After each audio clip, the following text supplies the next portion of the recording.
Ladies and gentlemen, welcome to Rock City Central. We have a very special guest, probably the most specialist guest that we've ever had on Rock City Central. I know we only had about 15 people, but it was a very special guest, and we are running Facebook Live. Ladies and gentlemen, I want to introduce you to the very lovely, the young and the beautiful Laraine Grande. Here she is. Thank you. Hi, everybody. And, now she's actually streaming on Facebook Live. We're doing a Facebook Live.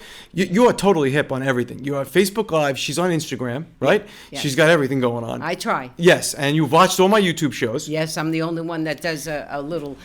A comment. A comment. That's what she thinks. We have different versions of different channels, but yes, she is the only one that does the comments. Well, when I see me there, I know I'm doing my share. That's exactly right. But ladies and gentlemen, let's give a big round of applause this entire studio audience who came out with the coronavirus and all that stuff. We got to give them a round of applause. Let's give her a round of applause. Thank you very much. There's only a few people here. But anyway, getting back, yes, I wanted to thank you for coming out. I know coming from Staten Island is a big trip because especially with all that's going on today, I thought it was important to have you on this podcast for a boatload of reasons. I'll start with just a few, but first and foremost, you're my mom, and a lot of people have asked me where I got my craziness from. I keep saying, I get my nose from my father, but they keep saying, where do I get my craziness from? And I usually say it's from my mother, and they all kind of say, well, I wonder what your mom's like. So this is a chance and an opportunity for people who are going to watch this show to know exactly where I get my craziness from. Okay. I guess let's take it back to right before you even conceived me, because I know that was in itself a struggle. It certainly was. It was a 4-year struggle. It was a 4-year struggle. So for those of you moms out there that don't think that you can have a baby, I am a perfect example of that you can, with enough pills and medication. Absolutely. And he came with a silver spoon in his mouth. Yes. He was the lucky one. So, I wanted to introduce, if you hear background noise, it's because my father cannot keep his mouth shut. He's closed captioning everything about this podcast. And yes, that is live, ladies and gentlemen. So anyway, back to before I was born, it took how many years? It took 4 years. And when I found that out, I didn't know it took that long. Is it because the problem was with Dad? No, it was the both of us. It just didn't work. I don't know. We did timing. We did the magazines. We did the books. We did the reading. Wait, magazines, like the magazines that turn you on magazines? No, not that kind. This is going to be a rated R podcast. I've done 13 of them. This is the first rated R podcast. No. Daddy wasn't looking at the right magazines. No. When to do it, what to wear. Sometimes they tell you socks, what to eat, and you have to eat broccoli. If they said do it, we did it. Wow. I wanted a child very badly. So that was in the 70s. Was it the late 60s? It was the 60s. 60s. I quit work 2 weeks after we got married because I said, let's have a family. So Daddy said, but we're not pregnant yet. And I said, yeah, but we're going to work on it. So wow, I could have been in my 50s if that took right. Oh my God. Now it would have been an old man. Holy mackerel. So 4 years. So it wasn't the magazines. It wasn't the socks. You said socks? Yeah, you have to do it with You can't put a sock on it. You got to put a sock. He had to wear them. Are you talking? I thought you were talking about. Oh, I thought you were talking about the other members. Now let's not go back to. Oh my X-rated. God! Oh my God! This is going to be one of those. You have to understand when you want a baby, when you want something very bad, whether it's a baby or anything, you'll do whatever it takes. That's true. To get what you need. So 4 years, you were not frustrated. Oh, after telling him, Sal, put your phone on mute. That's if it's not a closed caption. That's your dad. Okay. All right, we'll have to edit that out. Okay. So back to the 4 years. Now, I got to tell you, that's probably where I get my persistence from. Because I'm very persistent. I never give up. And Tenacious. Tenacity. Right. That's the word. That's for 4 years, at what point did you say you were going to give up? Because you didn't give up. Okay. Never would give up. This was is a lot this of is tears, awesome, by the way. I got to say. Yeah. If I was with Grandma, we spent mostly every day together, shopping in Macy's constantly. I think I bought every color towel there was in the store, but we always went to Macy's. That's how we passed our day. But if there was somebody in the street walking with a baby carriage, I would go hysterical crying. Oh. It was very, very hard. But I knew we just had to go forward. And it happened that Daddy's mom, your Nana, had a friend whose daughter went through the same thing. So she told me the doctor to go to. Dr. Evans. And that's the doctor I went to. And he performed all sorts of tests on ladies, men, whatever. And then he gave me the drug Clomid. But he Clomid. never told me that the drug could produce more than one birth. But even if he did, I would have taken it anyway. That explains my multiple personalities. Oh, okay, there you go. But you're not bipolar. God, no. No, thank God I'm not bipolar. But anyway, so it finally happened. So, and P.S., here you are, the first of 4. This is an important part of our episode because, especially now with the virus, businesses are closing, people are giving up, people see no hope. Well, you know what they're doing. Well, yeah, but you know, when you listen to what your story is, most people would have given up hope after a year. Maybe they would have adopted, maybe they would have just called it quits. But you were persistent, and every time it didn't happen, you just kept going. And Absolutely. if there's ever a time to hear that you have to be tenacious, you have to keep going and stay focused. And you know, I'm a huge Tony Robbins fan. He always says, if you can't get a solution one way, you figure out another way. Right. And if that doesn't work, you figure out another way. So let's go back to all those things. You said your magazines, the socks. What made you get to Dr. Evans? How many? Through Nana, that her girlfriend, she went, her girlfriend's daughter went. She became pregnant. So I felt I have hope. So we went to this doctor, who was a little bit off the wall too, but I don't care. If he would have said, stand on your head, I would have stood on my head. I mean, I did everything else. But through the pills, there were many false positives, but no, I didn't give up. This was my only hope. And I have to say, your grandmother was a big part of it. She always said, you're going to have a baby, no matter what. That's the She universe. always believed you're going to be pregnant. And I guess, you know, you listen to your mother, and I believed what she said. And we just kept trying, and then finally it did happen. So from the day you met Dr. Evans to the day you found out you were pregnant, how long did that take? That was about 2 years. 2 years? Oh, yeah.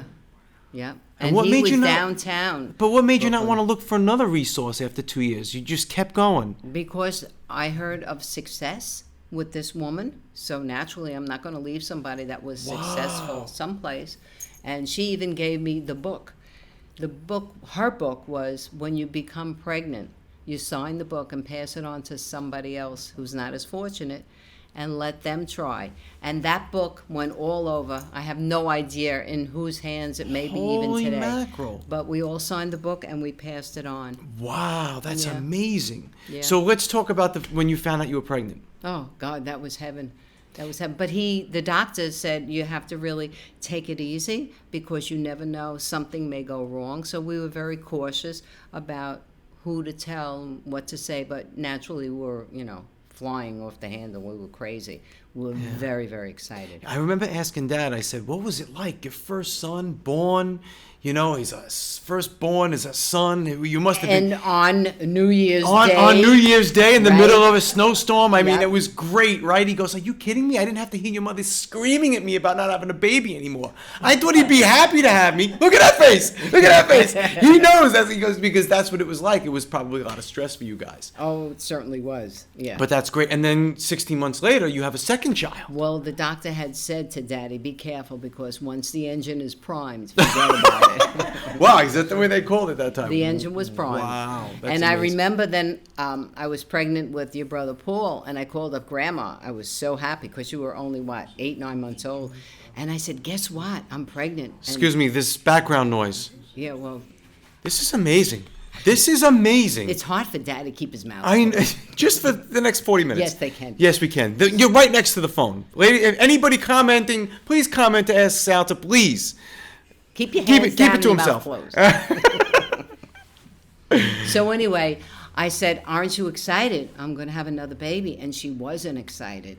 And it broke my heart. I said, why aren't you happy? You know Oh, what my I went through. She said, you don't realize what it's going to be. It's going to be like having twins. Wow. It's going to be very hard. But I took that with a grain of salt because nothing could burst my bubble. Right. And it worked out very well because there you were walking around, little toddler. Wait, was I walking? Didn't you say you had to break my legs when I was a baby? Oh, that was something else. Oh, so ladies and gentlemen, my mom broke my legs No, the day I didn't- was born. We didn't have them broken. What happened? You Let's make didn't that have clear. enough room inside me, so your feet were almost clubbed. They were locked like this. And then when you were born, the doctor said your feet weren't straight. So they had to manipulate your legs and put them in casts. Ooh. And you were up for about 3 or 4 days. You didn't sleep, and your father walked you every minute of the night while you cried and screamed until you got adjusted.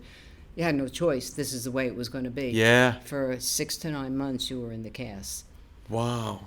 But then eventually you did learn to walk. Yep. And then when I would have your bottles ready, because you were big bottle babies, I would put them on the bottom of the refrigerator door. You had blue, your brother had green. You would go in, open the refrigerator, take out both bottles, give one to your brother and one for you, and go walking off. Oh, wow. It was so cute.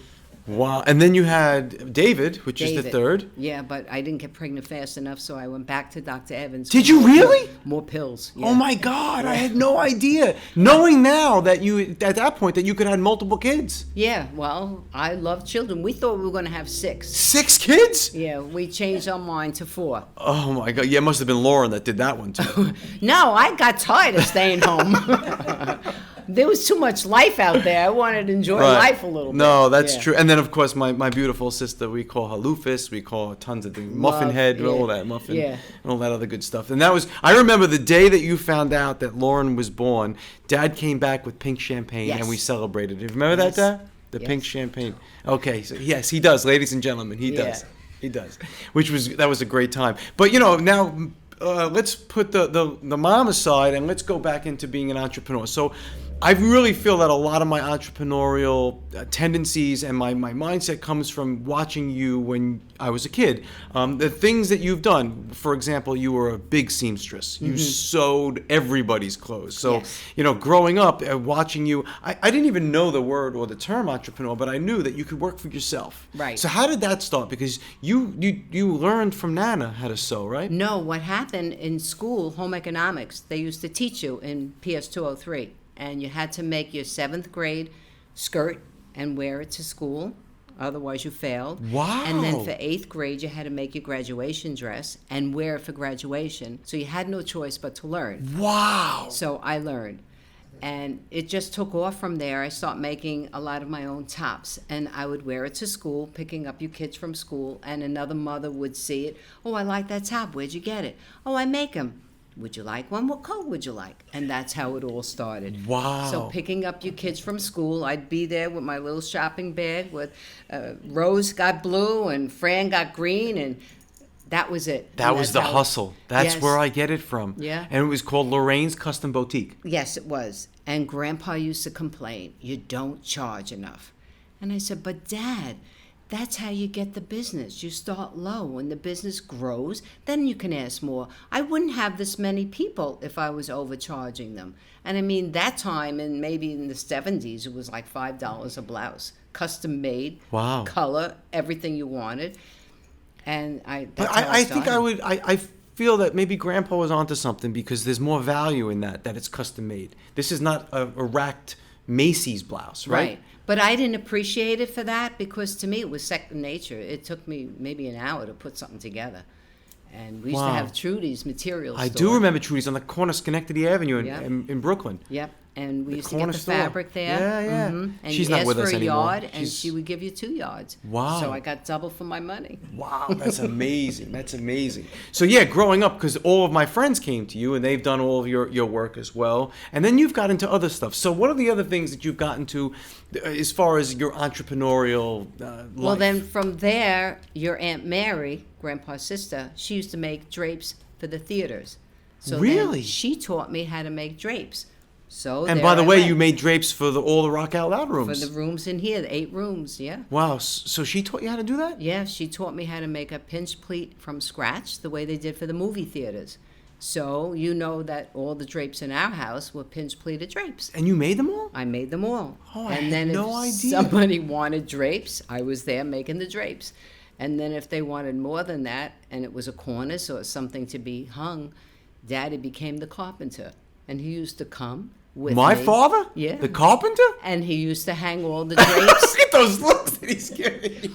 And that's how it all began. Wow. Yeah. It's amazing because, the resourcefulness that I just don't appreciate until hearing it now. You know how many people would say, I can't do pleats. I just do blouses. Yeah. I don't do curtains. I can't do drapes. No, if there's something out there, I want to do it. That's right. From the window, then became the shade, the custom shades. I remember that. And I did that as well. Wow. Yeah. And, there are things that you do around your house that you've done yourself. Yes. So, I just finished plastering the wall, and I'm so proud. Well, there you go. And I painted it, too. So tell people, how do you become resourceful? I know a lot of people who are not as resourceful. I look at my son. It's the desire. Yeah. You want to learn. So you say to yourself, I can do this. Yeah. And you just do it. And if you don't have the way, now you got it easy. You have YouTube. You just go That's on YouTube. right. They'll teach you anything. That's right. So I even fix flappers in the toilet.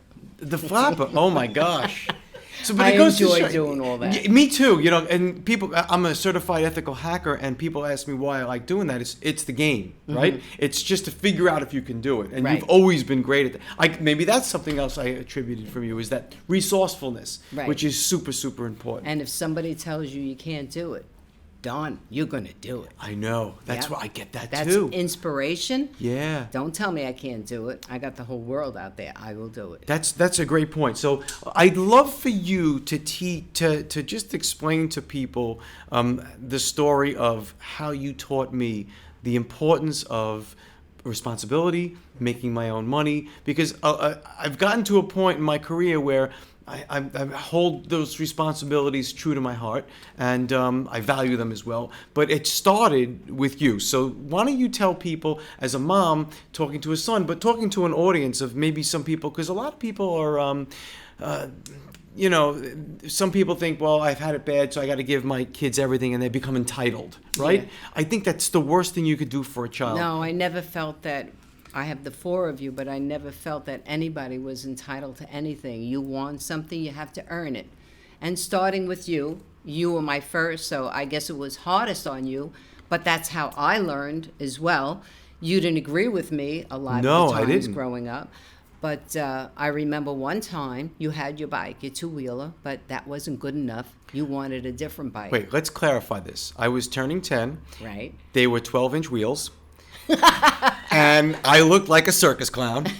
I didn't see that. So I looked like a circus clown. So at that point, it was one of those things where I needed to just upgrade simply because I had to fit in with the rest of the kids. People were making fun of me. But yeah, go ahead. Now your turn. Okay, so then I said, you want another bike? You have to earn it. So what is a little kid going to do to earn? So Christmas cards were coming out. And I said, And when were they coming out? What month? I think June or July. That's right. And Michael sold Christmas cards in the middle of July. That's right. But he earned his money, and it was a valuable lesson because you started then. If you wanted something, you had to earn it. Yep. And you did. And I think it all began at that point because before you know it, then you were getting older and you were teaching yourself your music. And part of our house became your studio. Yeah. And that meant that my living room was your waiting room. Oh my God, yes. And then Yes, we yes. felt that he needed to have some kind of responsibility taking part of my house. You're right. So Michael had to pay rent. Yep. And do you remember how much rent you paid? I don't remember. $5 a month. No, I didn't pay $5 a month. There's no way. $5 a month. That was $5 a It month? was just the idea that you had to pay something. You don't go free. Gotcha. But wasn't it, it was a dollar of the week award? Well, that was For if you were good. So and if I was good for special. 4 weeks, I would only had to pay $1 for the whole month. Yeah, but there was 3 others besides you. That's true. So others had to win out too. That didn't last too long anyway. No, it didn't.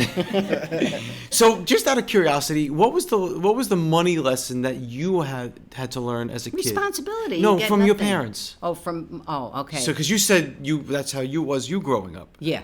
Growing up, it was tight in my household. My father was a welder, and there wasn't much work out for welders, so he was laid off many times. Really? Oh, yeah. And I remember going to school and asking my friends, does anybody's father have a job for my father? Wow. My mom and dad didn't know I was doing that, but it was hard. It was hurting. And we knew that we couldn't do certain things because there just wasn't the money. But you accepted it. Right. But then I learned the value of money, that it's very hard to get along without having. Yeah. You have to save for a rainy day. So Grandma taught me the envelope method.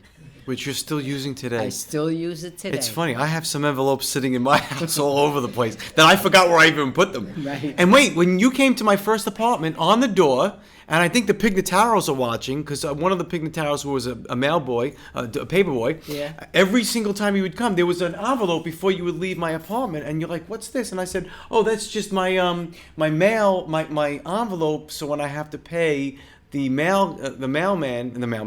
paper boy, Right. that's where I get it. It was little Joey who used to come. I used to give him the money right out of that, and you're like, that's where you got the envelope from. So you have envelopes to this day all over your house. Yes, I do. Yes, I do. Wow. For every little thing, and there's a separate envelope. I can't keep track of them anymore. That's But amazing. I was brought up that way. I chose to keep it that way, Yeah. and I like it. How important do you think that is to tell parents that it's to not entitle your kids?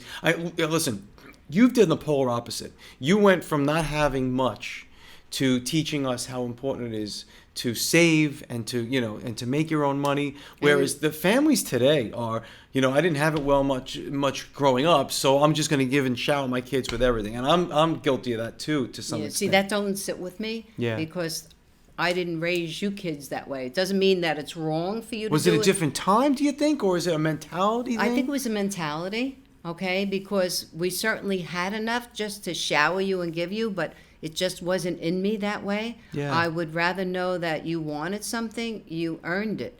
And I think you got a lot more pleasure out of whatever it was you purchased because you earned it. Yeah, you're You right. know, I mean, till this day, I can say, gee, I just bought such and such.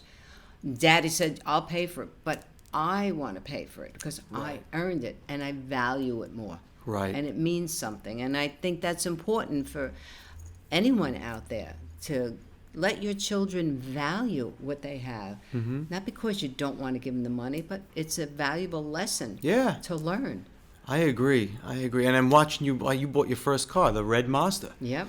And those were examples leading up to, I had that same mentality. You buy your first car. You made me buy my first car. That was my first car. I remember Nana lending us a couple of dollars for the car, but that was my first car. So yeah, leading by example was great as well. Right.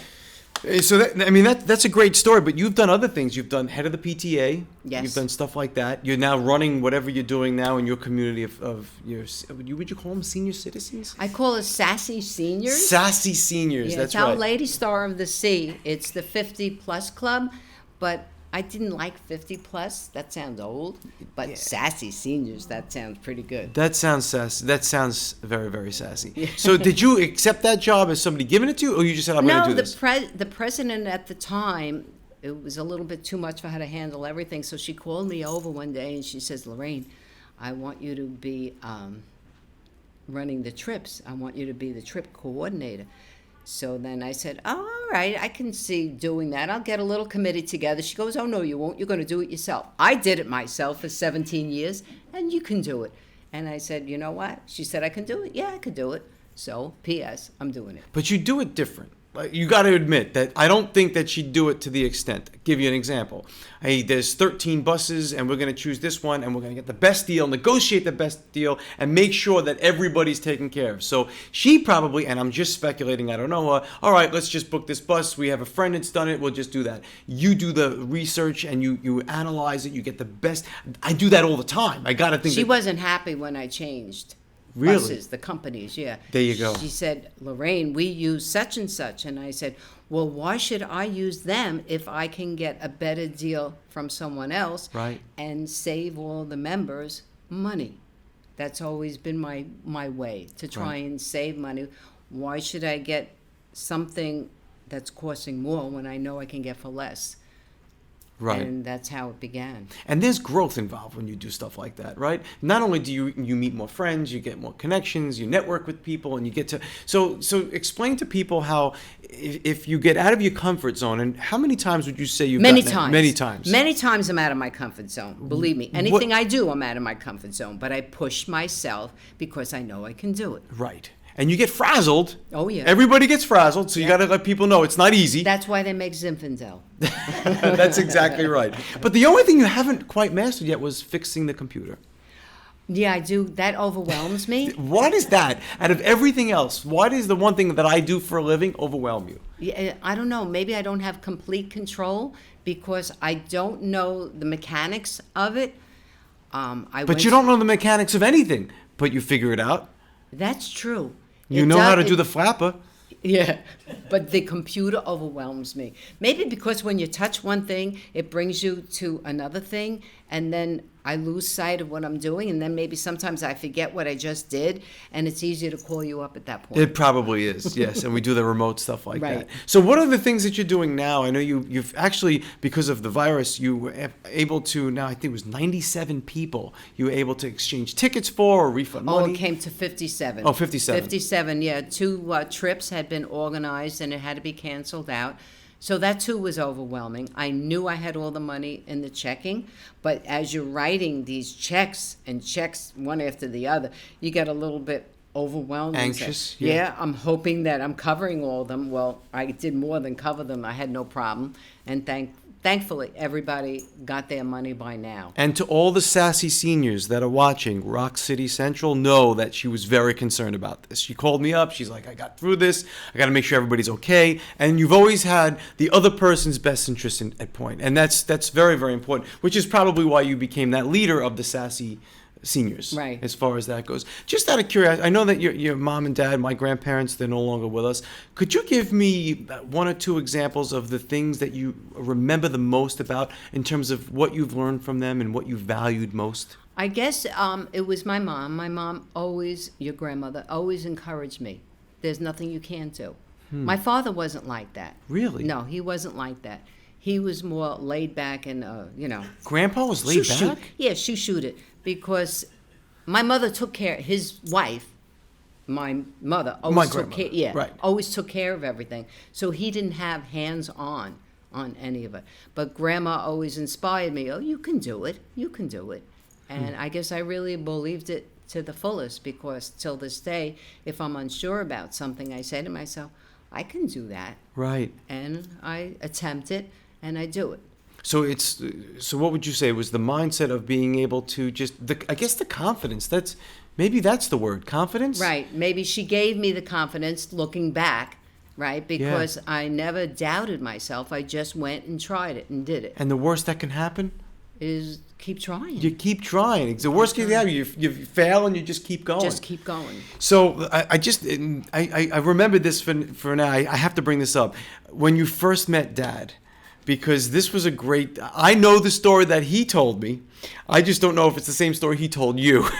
Okay. So I know that he first said that he had wear his glasses. Mm-hmm. And then when he took the glasses off, you had mentioned something like, oh, I thought the nose came with the glasses. Oh, no. That's not true? I made it up. Oh. No, Dad and I were a blind date. Oh, from Freddie and Marie. Freddie and Marie. Right. Yes, we were a blind date. Yeah. Now, there was a comment that you made to Dad. Do you remember what that comment was? Because Supposedly. Supposedly. What was that comment? That word, supposedly. That was the word, because when Dad picked me up for our first date, we were supposed to go bowling. What kind of car was it? Because I'm a big car guy because of Dad. It was an old car, and Dad, I probably took my driving test in it, and I was told not to roll the windows up because there was no window. Wait, you know what kind of car? 57 Ford Fairlane. Oh, wow. Yeah. Wow. So, okay, so I'm sorry. He picks you up in the Ford Fairlane. Yeah, and we were supposed to go bowling, and we But didn't. was his nose as big as mine at that time, or was it just grows as he No, gets older? noses and ears grow forever. Oh, so that explains it. So it was probably a lot less tame, a Yeah. lot more tame. Okay, so he gets out of the car. He was a handsome guy. Yes. Very handsome guy. So he probably had a lot of ladies. Oh, no, Daddy was more of a bookworm. But still, the ladies like the bookworms. Don't they like the bookworms? No, they like them hard and rough. Oh, my God. Okay, so they like them hard and rough. My dad's not hard and rough. No, but you know what? When Dad came to the door, he was someone I wanted to meet. Really? Because I used to go to Mass with my dad, and he used to go with his mom and sisters, and I always used to see him in church. With Aunt Betty and Aunt Mary and Aunt Dottie? No, he used to go with his sisters. Oh, Aunt Rita and Aunt Serafina. and Oh, Nana. oh. And I always used to see him every Sunday at Mass. But Mary Queen of Heaven? Yes. Mary And I Queen of had- Heaven was around that time? Yeah, it was around. Oh my God! No, honest to God, I didn't know that. Yeah, remember it was the basement church that never grew out of the basement. And the day we got our invitations to get married at Mary Queen of Heaven, it burnt down. Remember, it got struck by lightning. Yeah. Holy mackerel! So Mary Queen of Heaven. So we So grew up in I Mary always Queen of Heaven. wanted to meet Dad. Really? So what happened? Wait, when you were in the same school? No, Daddy's 4 years older than me. Oh, I didn't realize that. Yeah. So realize when I had spoken to my girlfriend Marie, I said I need a date for Saturday night. I just broke up with somebody that I had been with for a while, and I wasn't used to staying home on Saturday nights. So I said to Marie, He's the rebound? My father's the rebound? not the rebound. Okay. He was the one that I wanted to meet. So Marie and Freddie send Daddy to the door. I open the door and I see Daddy there. He's I a had no handsome idea. guy, you got to admit. And I shut the door a little bit. I ran inside. It was Mom, Dad, and Jen, and Uncle Ernest. And I said, he's the guy that I wanted to meet. So he came Wait, in. you didn't know that? No, he You- was a oh my stranger that God. came to the door. So you see him at church, you want to meet him. and Marie and Freddie happens to say, happens to Holy be a mackerel. friend of That Freddie's. is the universe. Yes. It was all meant to be, under God. This Okay. is how it happens. So I didn't hear this. So the part that we're talking, the supposedly, did we get to that yet? No. Okay, good. 'cause I So didn't we think went did. out, and we were supposed to go bowling, but we didn't. We went to Gil Hodges, and we went to the bar. Wait, Gil Hodges Lanes? Yeah. In Georgetown? Yeah, the bar. You That know? was there then? Yeah, hey, what did you?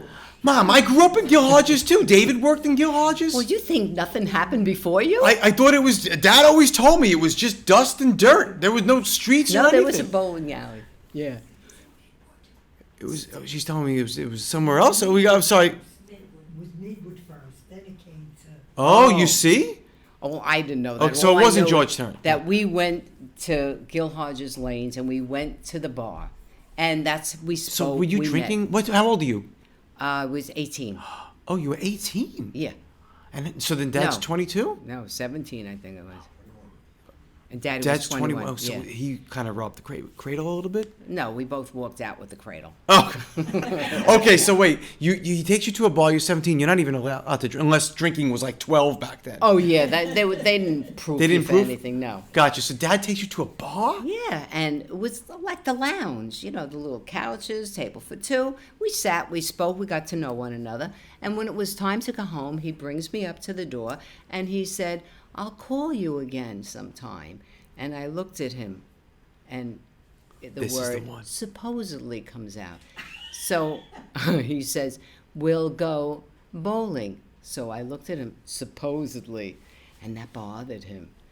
I found out later on he only asked me out for the second date because I said supposedly. That's exactly what I heard. So Oh, is see? that the truth? Yeah, that's the truth. Holy mackerel! And then we were just friends. That's all it was going to be. It's That's just it? friends. Just Oh, friends. so you didn't continue dating? It was just Yeah, we were friends dating, but nothing more than that. wow. That What was was it it. like dating back then? Just out of curiosity. Oh, it was nice. Daddy always took me out to the best restaurants on Saturday night, and it was dress up to the hilt. I loved it. I loved it. Wow. Every Saturday night. I'm sorry, I ate can't out. hear you. Once again, there's some commenting going on in the audience, probably fixing something that she It just was said. always Saturday night date. Gotcha. Saturday night. Sunday he spent with his family. So did you meet? Because I know he lost his dad at 11. Right. So you must have met Aunt Rita and Serafina and Yes. Nana. So what'd you think of a man growing up with 3 women? Well, you have to know that he treated them good Yeah. because he was like the daddy figure. Right. You know, so Daddy was always a gentleman. I never had to worry about anything like that. Wow, that's He great. always did the right thing. So. And how that's did you get important. along with Nana?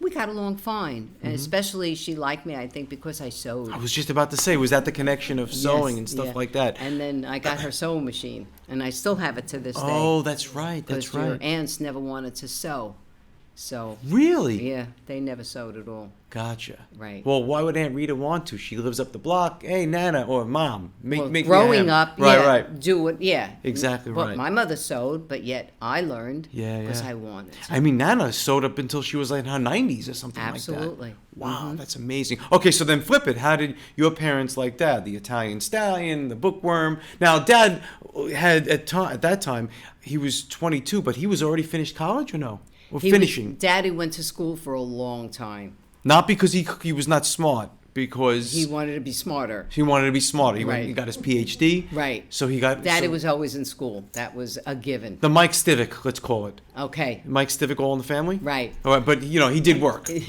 But it was never called meatball. No, meathead. Meathead. How did you screw that one up, meathead? No, but the point that I'm trying to make is that he worked his buns off. Yes. And then he continued to hustle after that. Right. So maybe there's a combination of hustle there. So he, at 21, he was at Brooklyn College? Mm-hmm. And then you were still, what high school were you in? Or you I just, was Madison.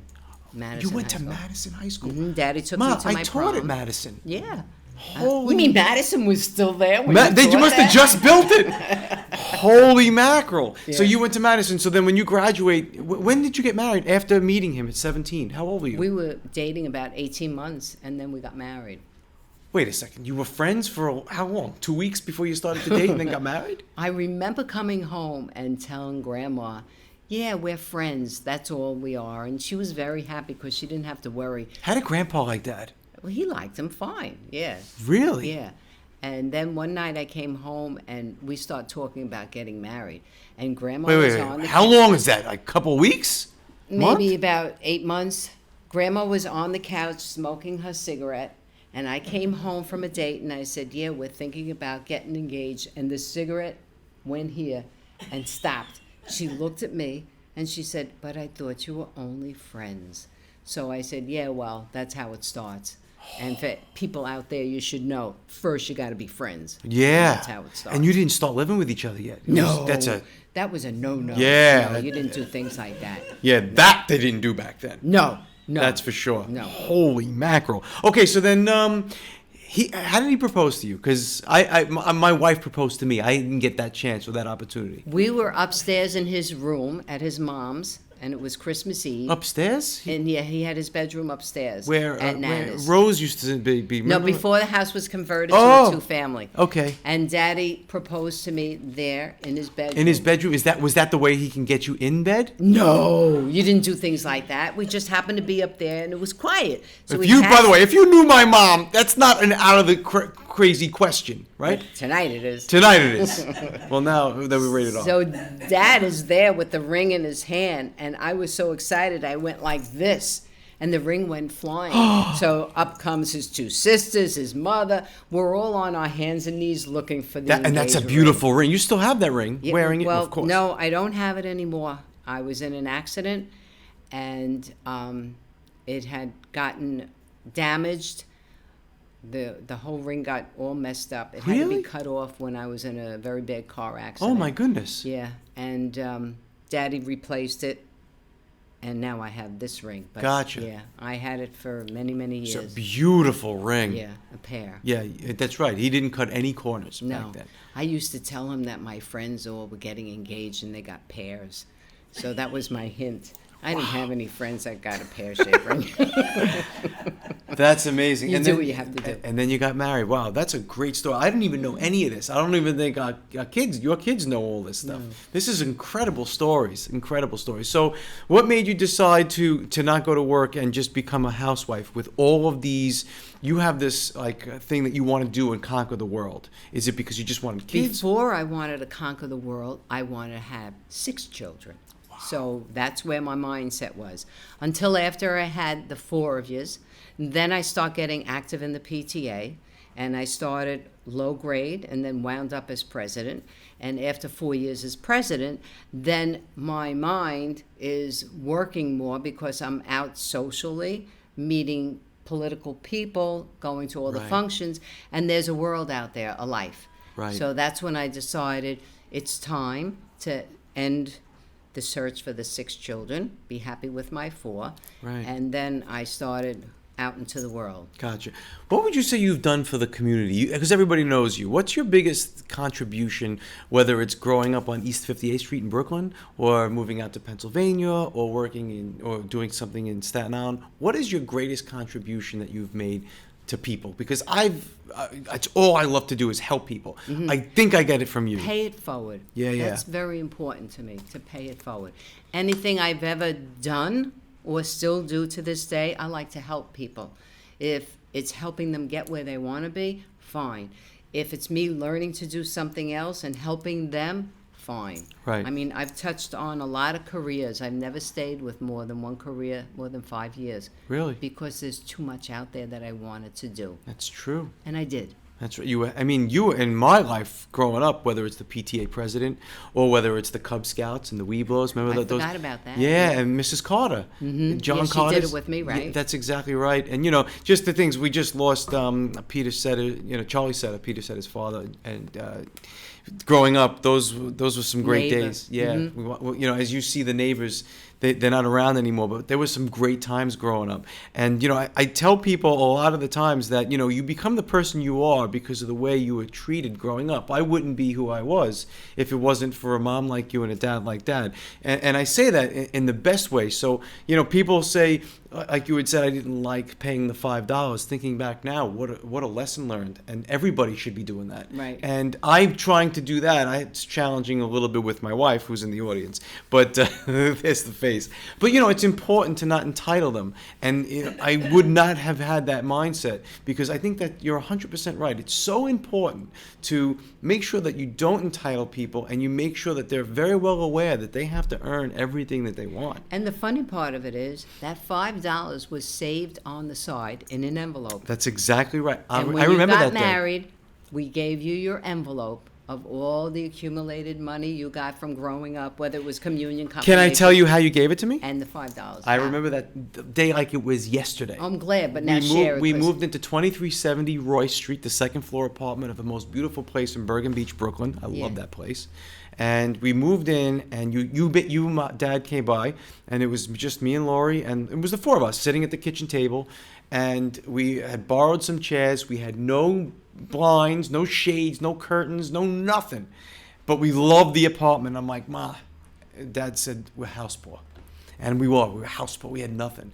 And you came up with an envelope and you handed me $1,500. It was See? something like that. You said, this is the money, not that I kept, but the money that you gave to me that I kept for you on the side. Right. And that lesson stood with me forever. Those little things, I attribute it all to how I was brought up and how I was treated. And I wouldn't have changed a thing. I mean, we've had our differences growing up, but realizing back now is if you would have changed them, I don't think I'd be the way I am. you wouldn't be who you are now. That's exactly right. And I wouldn't give that for the world. That's good to hear. And I love you. And I appreciate that. And I wanted to too. honor you for that because Thank that's you. sometimes, as life goes on, you don't take a step back and honor somebody like your parents, like your mom and my dad. I mean, I never had to want anything. Of course, I had to work for it, but you always provide. Nothing wrong with that. There's nothing wrong with it, but you've provided us with the wherewithal and the mindset. Listen, if we can't afford it or we can't pay for it, because you'd said, if I buy you a bike, you got 3 other people in this family you got to buy bikes for. Let's figure it out, right? Mm-hmm. And that mentality is gone with me today. It was hard for you to grasp it then. Yeah. Because Michael just wanted At his 10 bike. years old. Right. Yeah. And I didn't think about how you were feeling that you had this bike that you were outgrown and all. All I knew is that, hey, you wanted a bike, you had one, but you want one better, you Yeah. have to go out and earn it. And I remember, going to the park, riding this bike with Peter and Carl DiStefano, and they got everything. Every single thing, and I was so jealous of them. But it goes to show you how when you don't know what's going on in somebody else's world, you really kind of get disconnected and you just think selfishly. And I to this day I get upset with myself for thinking selfishly because I was a little upset that the DiStefanos got everything. And the father, he was a hard worker, but I didn't think he was like that. I think that was a real hard worker. And it turns out that he did that because Carl DiStefano, he had leukemia, and he had very little time left on this earth. Right. And he wanted to give him every single thing he could. So, like I said, all these things that happen over the course of your life, you get to reflect, and looking back, you shouldn't change a thing because it's made the person that you are today. Right. And if there's something that, wronged you, address it, but honor it for something that, Right. you've grown up with. And I want to thank you for that. I appreciate that, You're Mom. welcome. My pleasure. And, Dad once said to me, we were talking, and I said, wow, Dad, those were the good old days. I was talking about Brooklyn. And he goes, no, Michael, these are the good old days. You're making your memories right now. You're right. Right. Could you reflect on that? That we're right now looking at a meltdown of the entire universe, right? Yeah. The world It's is very hard to think about it, to talk about it, because no matter whom you speak with, It's something that they've never seen in their life, and I hope in the future it's something that no one ever has to see again. But these are really hard times. You know, I'm a type of person that I hate staying in the house. Me too. But I have to now, so I have to change my mindset. And P.S., I became very domestic. Start cooking more, baking more, tearing things apart, fixing, cleaning, straightening up, because this is what I have to do. It's not my choice, but this is what I have to do. When you have to do something, you do it. So when people say life happens for you in 6 months from now and this is all okay, I'll have a clean house. well, there you go. That's perfect. So I'm going to end this podcast like I do every podcast, and it's you probably even know the question. You probably already set yourself up with an answer, but I'm going to go back to Staten Island, the 1966 Mustang convertible. The garage door is closing, and I said, Dad, God, I love this car. And Dad said, you know, Michael, one day everything that you own will be once owned by somebody else. Somebody else is going to own everything, whether it's this car or your home or everything. What are you here for? So what is the legacy of Laraine Scramuzza, or Laraine Grande? Maiden name is Scramuzza. By the way, both is cheese. Grande and Scramuzza is cheese. Right. So nice Big Italian. cheese right now. The big cheese. The big cheese. The big cheese. So what do you think that your purpose here is in life? What is my purpose in life? It's to continue to do everything I ever wanted to do, to try and do, and if I can't do it, learn to do it. And my biggest thing is pay it forward. If there's any way you can help anybody, even something as silly as being on the line in the store, let somebody else go ahead of you. Pay it forward. If there's a coupon, give it to them. And you see their eyes light up. Oh my God, you're giving me this coupon. Thank you so much. I look at them and I just say, pay it forward. Yeah. And that's important. Just help the next person. And those little things, right? Little things. Yeah, it's karma too, and it all comes back to you. Look at Right. how it's come back to you. Yeah.